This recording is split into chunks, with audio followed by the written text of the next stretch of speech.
এগুলা কি দিব? এগুলা কি কি? মালটা বলে, মালটা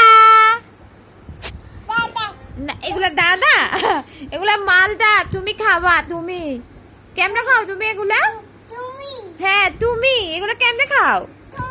হ্যাঁ তুমি এগুলা ব্লেন্ডারে কি করো, ব্লেন্ড করে তারপরে জুস খাও, তাই না? হ্যাঁ দিব। কত? হ্যাঁ দিব, এখন দিব? এখন এখন জুস খাবা তুমি না? একটু আগে খাইলা। হ্যাঁ কি হয়েছে? কি দিতাম? কারা দিতাম? তোরা নি দিতাম এরই দিব রে। তুই ফলের বাজার দিয়ে নি বইছস এরই কি? বাবা রে, এটা দিতাম। এটা খাইবি তুই? ওরে বাপরে, এত মেজাজ কারে। শোনো না,